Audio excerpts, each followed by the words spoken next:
Kama Singida Black Stars, of course tunajua kuwa tulitaka ushindi katika ile mechi. Ukiangalia jinsi ambavyo approach ya game ilikuwa, of course tuliimpose game yetu kwa Azam dakika la kwanza.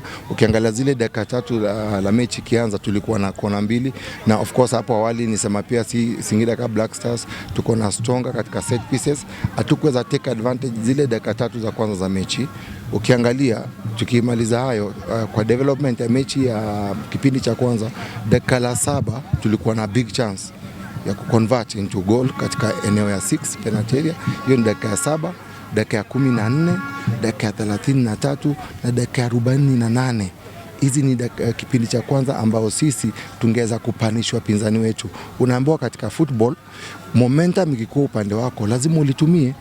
So tuli miss big chance katika first half, na hiyo pia ndio nafikiria of course Azam walipata chance moja kubwa na hamasa akapangua katika kipindi cha kwanza, na hakuna nafasi nyingine walikuwa nao. Sisi tulikuwa na nafasi 4 kubwa. So sisi kama Shafula ni technical bench tunasema sometimes lazima tuchukue responsibility zetu wakati ambapo tunazipata katika mechi. Hiyo ndio imekuwa tofauti, because Azam wamepata half chances, wamezitumia half chances, but sisi with 4 big chances.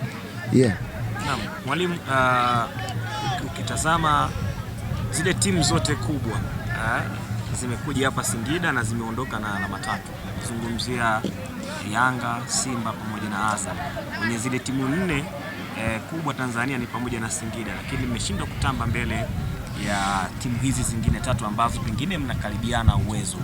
Mmeshindwa kiasi gani kupata point kutoka kwenye hizi timu?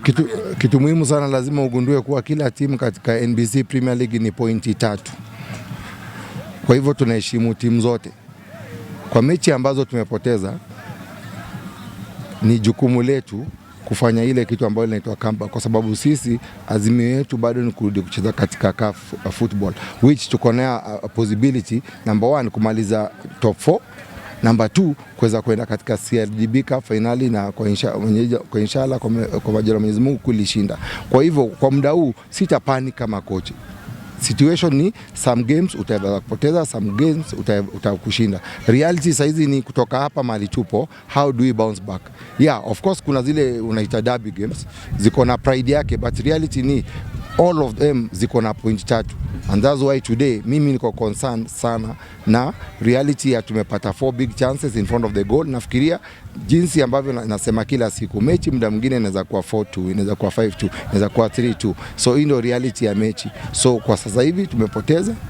Nafikiria tumekuwa na big chances kama Singida Black Stars katika mechi hili, na wapinzani wetu wamepata half chance na wakaconvert. So ni sisi kurudi tu kuzidi kusupport wachezaji, kwa sababu ligi ni marathon, na still ukiangalia katika points zetu tukizikusanya vizuri, bado tuna big chance ya kuweza kumaliza katika nafasi ya juu zaidi, hata namba 2 of course. Kwa muda huu tumeanza second leg, na second leg ni final. Kila mtu anajua mali yuko. Tunajua sisi mali tunaweza push. Of course tungeshinda today tungekuwa title contenders, but imetu slow down. Inamaanisha still we can push until second. The reality is how do we bounce back? How do we fight back? The reality tutasupport wachezaji wetu, but kitu muhimu, you only win a game when you make goals. Utashinda tu mechi wakati unafanya nini? Umefunga. Asante. Thank you.